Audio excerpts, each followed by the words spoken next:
اسے سن کر شاید تمہیں یقین نہ آئے، لیکن میری بات غور سے سننا اور بیچ میں فون مت کاٹنا۔ تمہارا شوہر عاصم، اس کی بات ابھی ادھوری تھی کہ میرے کمرے کا دروازہ زور سے کھلا اور سامنے ملازمہ کھڑی تھی۔ بیگم صاحبہ، مالی پوچھ رہا ہے کہ… میں نے اسے ڈانٹ دیا، جاؤ یہاں سے، دروازہ بند کرو۔ وہ سہم کر بھاگ گئی۔ میں نے دوبارہ فون کان سے لگایا۔ ہاں سمیر، بولو، کیا ہوا ہے عاصم کو؟ سمیر کی آواز اب بہت بھاری اور سنجیدہ تھی۔ لیلا، وہ گولیاں جو تم 1 سال سے کھا رہی ہو اور جو عاصم مجھ سے یہ کہہ کے لے جاتا تھا کہ کسی غریب رشتہ دار کو دینی ہے، وہ گولیاں اولاد پیدا کرنے کے لیے نہیں تھی۔ وہ مانع حمل گولیاں تھیں جو حمل روکنے کے لیے استعمال ہوتی ہیں، اور اگر اتنے لمبے عرصے تک کھائی جائیں تو عورت ہمیشہ کے لیے بانجھ ہو سکتی ہے۔ یہ سنتے ہی موبائل میرے ہاتھ سے چھوٹ کر قالین پہ جا گرا اور میرے کانوں میں ایک لمبی سیٹی بجنے لگی، جیسے کسی نے میرے وجود کے پرخچے اڑا دیے ہوں۔ موبائل میرے ہاتھ سے گر چکا تھا، مگر قالین پر پڑے ہونے کے باوجود اس میں سمیر کی آواز آ رہی تھی۔ ہیلو لیلا، ہیلو۔ میں نے جیسے تیسے خود کو سنبھالا اور کانپتے ہاتھوں سے موبائل اٹھا کر دوبارہ کان سے لگایا۔ میرے حلق میں کانٹے چبھ رہے تھے۔ سمیر جی، تم کیا کہہ رہے ہو؟ عاصم ایسا کیوں کریں گے؟ وہ تو اولاد کے لیے تڑپتے ہیں۔ سمیر کی آواز میں اب غصہ اور دکھ دونوں شامل تھے۔ لیلا، تم بہت بھولی ہو۔ عاصم اولاد کے لیے نہیں تڑپتا، وہ صرف تمہاری اولاد کے لیے، دولت کے لیے تڑپتا ہے۔ میں نے ابھی اسپتال کے ریکارڈز چیک کروائے ہیں، وہ اپنے کچھ ذرائع استعمال کیے ہیں۔ عاصم کی پچھلی زندگی کا جو سچ میرے سامنے آیا ہے وہ تمہارے ہوش اڑا دے گا۔ عاصم کنوارا نہیں ہے لیلا، اس کی پہلے سے ایک بیوی اور 2 بچے ہیں جو دوسرے شہر میں رہتے ہیں۔ اس نے تم سے شادی صرف تمہارے والد کی جائیداد ہتھیانے کے لیے کی تھی، اور وہ نہیں چاہتا کہ تم سے اس کا کوئی بچہ ہو، کیونکہ اگر تمہارا بچہ ہو گیا تو وہ قانونی وارث بن جائے گا اور عاصم تمہیں آسانی سے راستے سے نہیں ہٹا پائے گا۔ وہ تمہیں بانجھ بنا کر اور جائیداد اپنے نام کروا کے تمہیں طلاق دینے والا ہے۔ سمیر کے الفاظ پگھلے ہوئے شیشے کی طرح میرے کانوں میں اتر رہے تھے۔ میری آنکھوں کے سامنے اندھیرا چھا گیا۔ وہ محبت، وہ رات کا گرم دودھ، وہ ماتھے کا بوسہ، سب ایک دھوکہ تھا، سب ایک ڈرامہ تھا۔ سمیر نے کہا، لیلا، اگر تمہیں یقین نہیں آ رہا تو عاصم کے اس نیلے بریف کیس کی تلاشی لو جسے وہ ہمیشہ لاک رکھتا ہے اور کہتا ہے کہ اس میں آفس کے ضروری کاغذات ہیں۔ مجھے یقین ہے تمہیں وہاں وہ ثبوت مل جائیں گے جو تمہاری آنکھیں کھول دیں گے۔ میں فون بند کر رہا ہوں، بس اپنا خیال رکھنا اور اس شخص کے ہاتھ سے اب پانی بھی مت پینا۔ فون بند ہو گیا اور میں وہیں زمین پر بیٹھی رہ گئی۔ میرا جسم سن ہو چکا تھا، مگر پھر میرے اندر ایک ایسی آگ بھڑکی جس نے میرے آنسو خشک کر دیے۔ میں اٹھی اور سیدھا ڈریسنگ روم میں گئی، جہاں الماری کے اوپر والے خانے میں عاصم کا وہ نیلا بریف کیس رکھا تھا جسے چھونے کی مجھے اجازت نہیں تھی۔ میں نے ہتھوڑی لی اور دیوانگی کے عالم میں اس کا لاک توڑ دیا۔ بریف کیس کھلا تو اندر نوٹوں کی گٹیاں نہیں تھیں، بلکہ کچھ فائلیں اور تصویریں تھیں۔ میں نے لرزتے ہاتھوں سے ایک البم اٹھایا۔ اس میں عاصم ایک اور عورت کے ساتھ دلہا بنا کھڑا تھا اور اگلی تصویروں میں وہ 2 بچوں کے ساتھ کھیل رہا تھا۔ ان تصویروں کے نیچے تاریخیں درج تھیں جو ہماری شادی سے 3 سال پہلے کی تھی، اور پھر مجھے وہ کاغذات ملے جو میرے قتل کے پروانے تھے۔ یہ طلاق کے کاغذات تھے جو تیار رکھے تھے، اور ایک طلاق نامہ تھا جس میں لکھا تھا کہ میرے مرنے کے بعد یا طلاق کی صورت میں میری ساری جائیداد عاصم کے نام ہو جائے گی۔ میرا سر چکرانے لگا۔ تو یہ تھا میرا مسیحا، یہ تھا وہ شخص جسے میں نے دیوتا سمجھا۔ یہ روز رات کو مجھے زہر دیتا رہا اور میں اسے امرت سمجھ کر پیتی رہی۔ میرا دل چاہا کہ ابھی چیخوں اور گھر سر پر اٹھا لوں، مگر نہیں، میں ایسا نہیں کر سکتی تھی۔ میں نے گہرا سانس لیا اور سب چیزیں واپس رکھ دی اور بریف کیس کو ویسے ہی رکھ دیا جیسے وہ بند ہو۔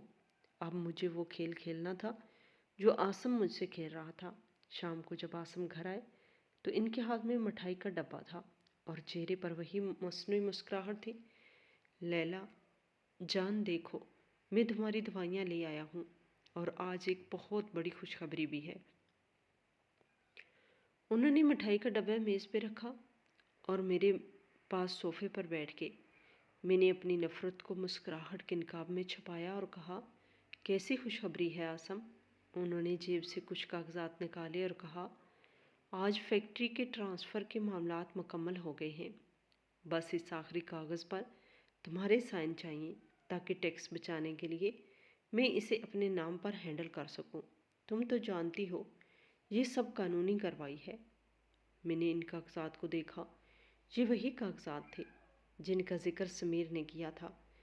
میں نے مسکرا کر پین اٹھایا اور کہا، آسم آپ جو کہیں گے میں وہی کروں گی، مگر پہلے مجھے وہ دوائی تو دیں، آج کی خوراک ابھی باقی ہے۔ آسم کی آنکھوں میں چمک آ گئی۔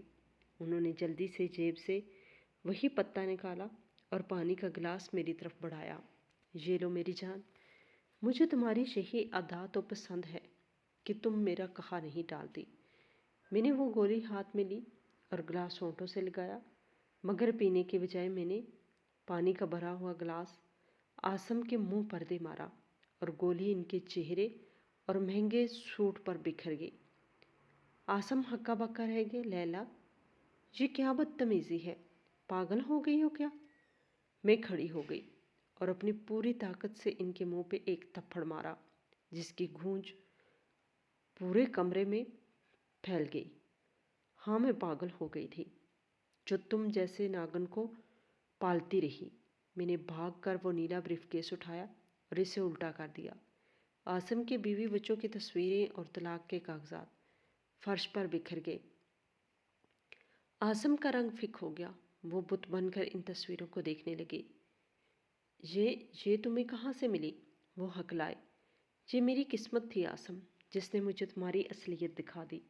میں نے دہاڑ کر کہا، تم مجھے بانجھ بناتے رہے، تم مجھے اولاد کی امید دلا کر میری کوکھ کا سودا کرتے رہے۔ تمہیں کیا لگا تھا کہ لیلا بیوقوف ہے؟ لیلا اندھی ہو سکتی ہے مگر مردہ نہیں۔ آسم کا چہرہ اب خوفناک ہو چکا تھا۔ انہوں نے نقاب اتار پھینکا۔ ہاں یہ سچ ہے۔ وہ چیخے، مجھے تمہاری دولت چاہیے تھی، تمہاری اولاد نہیں۔ میرے پاس اپنے بچے موجود ہیں، مجھے مزید بوجھ نہیں چاہیے تھا۔ تم تو بس ایک زینہ تھی جسے استعمال کر کے مجھے اوپر جانا تھا، اور اب تم نے یہ سب دیکھ ہی لیا ہے تو جان لو کہ یہ جائیداد تو میں لے کر ہی رہوں گا، چاہے زبردستی ہی سائن کیوں نہ کروانے پڑے۔ وہ میری طرف بڑھے۔ ان کی آنکھوں میں خون اتر آیا۔ میں پیچھے ہٹی مگر ڈری نہیں۔ رک جاؤ آسم، بھول جاؤ کہ تم اس گھر کے مالک ہو۔ اسی لمحے دروازے پر پولیس کے بھاری بوٹوں کی آواز آئی اور انسپکٹر اپنے دستے کے ساتھ اندر داخل ہوا۔ آسم وہی جم گئے۔ ان کے پیچھے ڈاکٹر سمیر بھی کھڑے تھے۔ تم؟ آسم نے سمیر کو دیکھ کر کہا، تم نے غداری کی؟ سمیر آگے بڑھا اور نفرت سے آسم کے منہ پہ تھوکا۔ دوست کا سہارا ہوتے ہیں آسم، قاتل نہیں۔ میں نے تمہاری وہ دوائیاں لیبارٹری ٹیسٹ کروا لی ہیں اور تمہارے خلاف فراڈ اور قتل کی کوشش کا مقدمہ درج ہو چکا ہے۔ پولیس نے آسم کو ہتھکڑی لگا دی۔